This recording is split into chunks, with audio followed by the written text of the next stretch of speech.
Hey. Stop right here.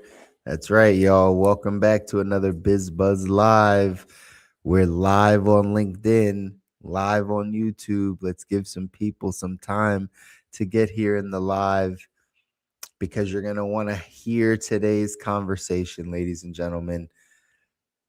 All of the careers that we thought over the past 20, 30, 40 years were so safe. They were so safe. That's where you needed to park all of your expertise. You wanted your kids to do something amazing. You send them into these fields. But today we're going to have a little bit more of a conversation because doctors and dentists aren't doing so well. They're not doing so hot. Let's talk about it. Stick around.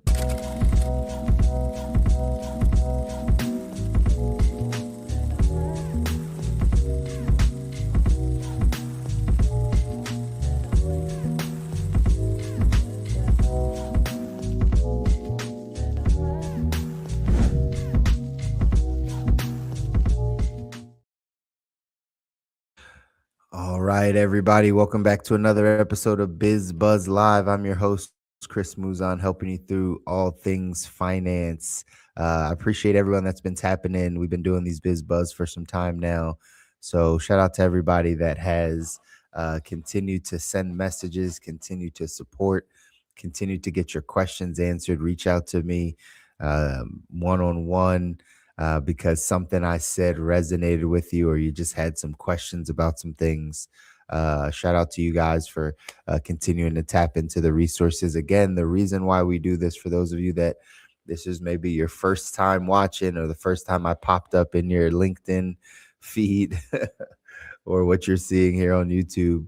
Again, the reason we started BizBuzz Live up there is because I've been here in the financial space going on 14 years, and we've helped a lot of people, a lot of families. I think the financial industry has done an amazing job of helping people get on track financially. Those that are willing to listen, right? Those that are open to listen. I think we've done a great job of helping people get on track with the right products, the right concepts, those things.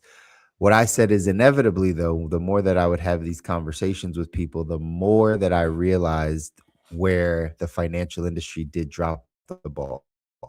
We dropped the ball on teaching people how to earn money.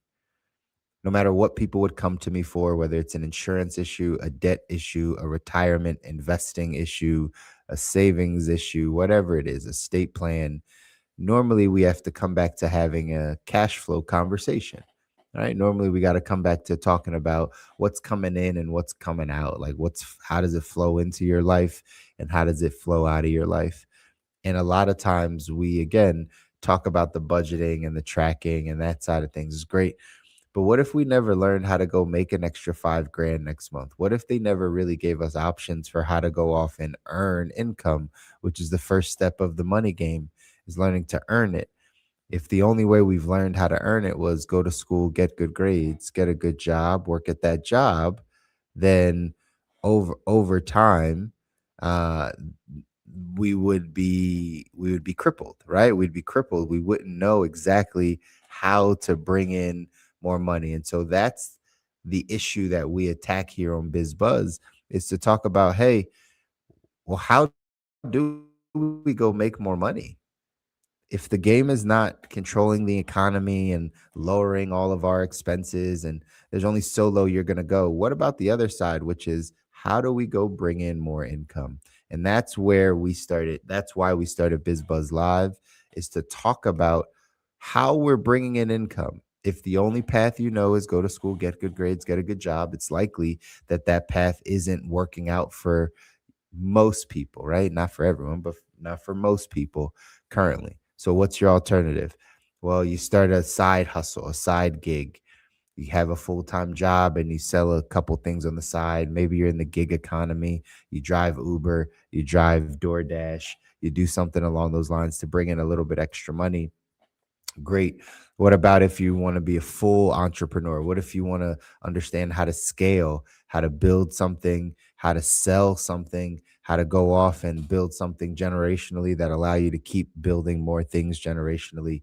Who's giving you the skill sets, ladies and gentlemen? That's the key. If no one's giving you the skill sets, we got to talk about it. But today's show specifically, not just on the skill sets, we also have to talk about what industries are growing, what industries are dying. Where you make your money is also important. So, not just having the skill sets around how to make money, how to sell, how to market, how to put systems in place, not just that side, but the other side of what industries would I choose? What industries are growing? We can't, as Dame Dash says, we can't hustle on a crowded block, right? You're not going to go get into an industry because you know 15 other people that do it.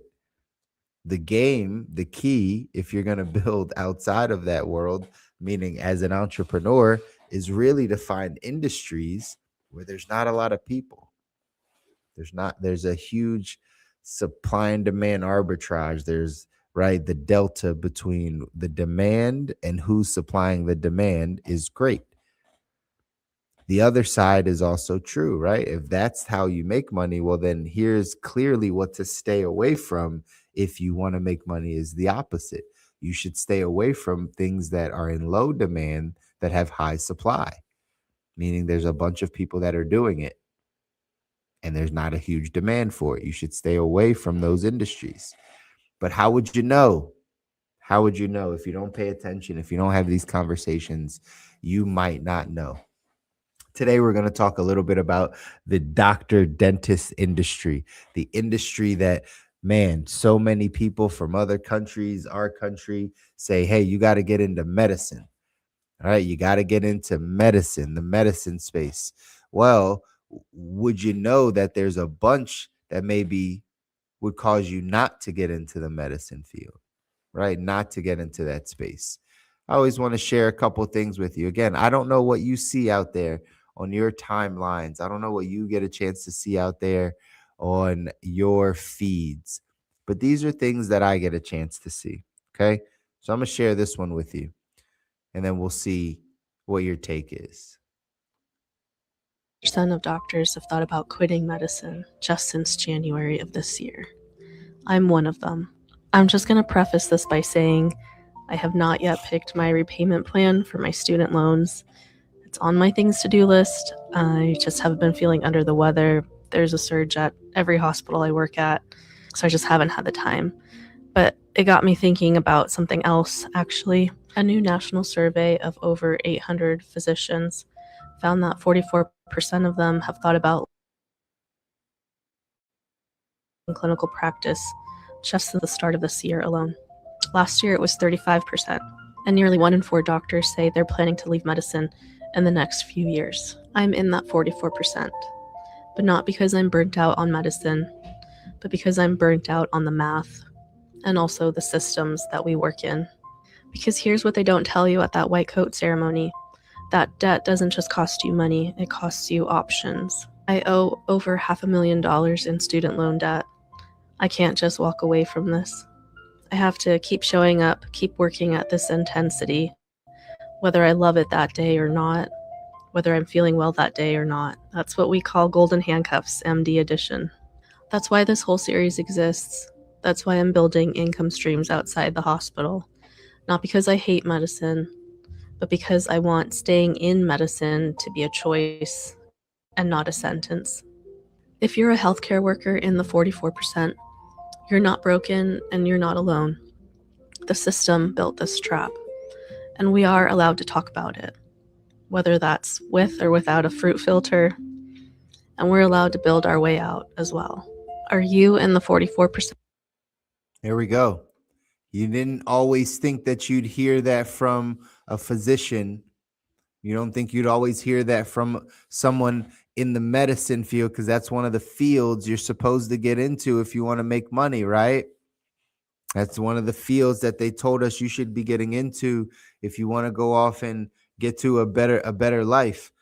Well, apparently for about half, y'all, 1 out of 2, right? 44%, four and a half out of 5, whatever you want to say.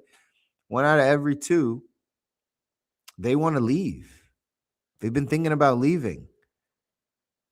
While you're thinking about what career you can go off and build and do, half of the people in this industry, out of the 800 surveyed, half of them say, I'm thinking about leaving. It could be because of the burnout in medicine. You heard what she said. Not for her, it wasn't that. It's more that she wants options. This is such a good conversation and a relevant conversation to have, is because money brings options. All of this career stuff, all of this income stuff, all of this business stuff that we're talking about is just a means to an end. That's all. It's just a means to an end. It's just what is helping you get to the life that you want? What's helping you get to the place that you want? Like, what's helping you get there? And if it's money, money is going to bring you the options to do the things you want to do. So what we overheard for that MD, for that doctor, right? She's $500,000 in debt. So what she called the golden handcuffs. Many of you might have heard this term before. If not, I highly recommend, right? You learn it, right? This term called golden handcuffs. Golden handcuffs basically is, hey, we make so much money, or we do so well financially, or we are in so much debt that we literally can't leave our job. We literally can't leave it, even if we wanted to. Not because we hate it, not because we don't love our job, but because of our circumstance. This thing either pays us so well, has such great perks, but we're not in love with it, or we have such high debt that we're forced to work here. Those are golden handcuffs. How many of you out there have faced this or are facing this currently? I'm sure there's a bunch. This lady is not the only doctor that's going through golden handcuffs. Typically, golden handcuffs happen when you're a higher income earner, or like you said, or like I said, you have a lot of debt. So what gets us away from that? Giving us options. Giving us options. Well, what gives you options is you creating other streams of income, of you creating other ways to make money outside of the thing you chose to make money in, through your job, through your career, the thing you got your degree in. You actually have to find ways to make other additional income. And this goes back to the conversations I have with you guys all the time on BizBuzz, is what do we need to do that? First, you need to understand what industries are available out there that are growing, that have a good supply and demand arbitrage. And then you have to figure out your skill sets, not what you do for work now, but your current skill set. What are you good at? If you polled 5 people, 10 people close to you, what would they tell you that you're actually good at, that your skill sets are? Could it be communication? Could it be you have patience? Could it be that you're great at multitasking? Could it be that you're very structured? Could it be that you work really hard? Could it be that people love you because you're personable, right? Like, what are your skill sets? What are you good at? What are your God-given abilities and talents? If you identify that, and then you start realizing what industries are growing and dying, where there's a good supply and demand arbitrage, then you figure out the ideas of how to use your value, your skill sets inside of an industry that potentially is growing. It's that simple. But what has to happen? Well, one, you got to get in tune with yourself. You got to know what you're good at, not just what you do for work, not just what you do in that role. You have to actually know intrinsically, like, what are you good at? Then you have to become more aware of the market, of more of the industry. Hence why we're talking today a little bit about the medicine space, doctors and dentists. Man, maybe getting into the medical field is cool, but maybe the healthcare industry needs to be disrupted. If we saw that half of doctors, about 44% of doctors, have thought about leaving private practice, have thought about leaving the medical field, well, then we got to think, well, is that a field that we actually want to get into? Here's another article. Go up here to the top. It says clinic and physician practices bankruptcy spike in 2026 so far. Again, this just came out about a month ago. Again, clinic and physician practice bankruptcies snowballed in the first half of this year, Even as the filings in healthcare sector overall stabilized, these were big. 12 healthcare companies with more than 10 million in liabilities filed for Chapter 11, and 14, that was in the first quarter of the year, and 14 more filed in the second quarter. It says bankruptcies among medical practices made up nearly 30% of all healthcare filings, on pace to reach its highest levels of bankruptcy since 2019. I know we thought that we should be putting our kids into medical school and you should be getting all the debt to get in medical school. But what's happening right now is companies are going, like, they're literally going bankrupt in the healthcare space, private dentistry, private medical practices, healthcare insurance, like health insurance is getting wonky. So people aren't going to the doctors as much. Well, what if you foot the bill? What if you're going into personal practice? Sure, I know we have those long-standing doctors that have been in practice for 40 years, 50 years, 60 years. But what if you're just starting a practice and you're watching this? You're watching people file bankruptcies. You're watching dentists not be able to make it happen. And we're at a record high of student loan debt. Here's a quick note for those of you heard that lady say she's 500 grand in debt. 500 grand in debt. Well, here, medical school debt averages $225,000. That's the average medical school debt. $225,000 average. Dental school debt average $292,000 in debt. You want to know what the average dentist salary is after tax? Average dentist salary, 120 grand. So think about it. You got double the amount of debt, 120 grand coming in, and you're expected to live in this life. You're expected to live in this, right, working in this industry just because you got a degree in it. But the question is this a way that we're supposed to make money? Is this a way that we're supposed to make money? So again, doctors and dentists, they are going bankrupt right now. There's lots happening in the industry. Check on your local doctor, check on your local dentist. More importantly, if you are thinking about making money, there's two ways to think about this.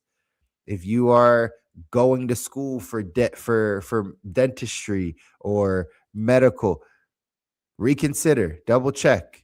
Hey, is this a good time to get into this industry? I know we believed over the past 20, 30 years that doctors made money, which doctors do, but in accordance to the debt, in proportion to the amount of debt that they have, maybe not. In proportion to the amount of debt they're bringing, maybe not. It's something we got to think about. Secondly, if you're thinking about this as an industry, where can it be disrupted? I think this is going to be a theme of what we talk about here on BizBuzz. But if you want to get into an industry, I might be downplaying it or talking to you about the downsides of it, but here's the upside for all of you that are entrepreneur minded that are listening. Wherever there's the downside, right? Wherever there is a threat, there's also an opportunity. Good old business school SWOT analysis, right? Strengths, weaknesses, opportunities, and threats. Do you remember that? Remember that when you went to business class, a SWOT analysis? So strengths and weaknesses, those are internal.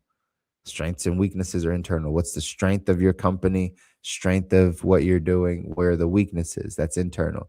Opportunities and threats are external. Where's there a threat that something can come in and change your industry, right? The industry changes, laws pass, new competitors come in, all types of things. Those are threats to your industry. Well, the opposite of the threats are the opportunities. So if we see the threats, well, what are the opportunities externally? Where can we grow? Where can we? So whenever there's some threats in an industry, ladies and gentlemen, there's some opportunities. And those opportunities normally are for you to disrupt it, for you to change something, for you not to step into the same system and think that you're going to make the system better. It's for you to disrupt the system. That's the opportunity. So whenever we talk about this stuff, ladies and gentlemen, whenever we start talking about different industries, today we talked a little bit about the doctors and dentists side of things. Clinics are filing bankruptcy. 45% of doctors are thinking about stepping out of their career, changing their career, leaving medicine. You want to step into this career, you want to make money doing this. Well, guess what? You got to either think about, is this right for me, or how am I going to disrupt this thing? And there's going to be a lot of opportunity for you to be able to go off and do exactly that, ladies and gentlemen. All of these conversations, just so you know, all of these conversations, all of these things that we are talking about, we are going to talk about more inside of our club we call the Financial Clarity Club. My wife and I started this at the beginning of last month, where we said, hey, we need to get people together to talk about money. I know you think you can do it on your own. I know you money is a little shameful for you. You don't feel like you have all that you need. It's hard to share it with people. Maybe you're a little undereducated. Maybe you think you should be doing better than you really are. Who knows, whatever's circling in your mind around money. But we started this Financial Clarity Club so that we can have a community that talks about money, a community that opens up about money, a community where you can feel safe to get your questions answered, to talk about the thing that is probably top of mind for you. Everyone's having a financial conversation these days. You're probably just not having it with the right people. You could be having it with Chat GPT or Claude. You could just be looking up information on YouTube and be a YouTube University graduate. You could ask your rich uncle or the person in your family that you think is doing well financially. You could just be picking up the information from your coworkers. Who knows where you're getting it? The question is, one, is it correct? Two, do you have someone holding you accountable to the correct information? If not, you need to join our Financial Clarity Club. The link down there is at the bottom. We have a couple more spaces for the first 50 people that join. They were going to get the first 3 months free, their first 90 days free. So we have a few more registrations for that. Jump over there. We're doing a lot of live things in the month of September, a lot of information as September's Life Insurance Awareness Month. We'll be talking about it in there. But more importantly, just coming in there to get your financial questions answered, get some clarity around your financial life so you can get to the financial life that you deserve, y'all. Jump in there. That's our offering to you as we wrap up this August. We are heading into September. Again, September being Life Insurance Awareness Month. We're going to talk a little bit more about the proper ways to use it, not the way you think you should use it, but the proper ways to use it, the proper checkups, the things to be paying attention to as we come up next month. But as always, y'all, we got to dive into changing the information, the not the applied knowledge that we have in our financial life to make sure that we get to the life that we want, y'all. All right. So until next Friday, y'all, we're signing off of BizBuzz. See y'all next week. Peace.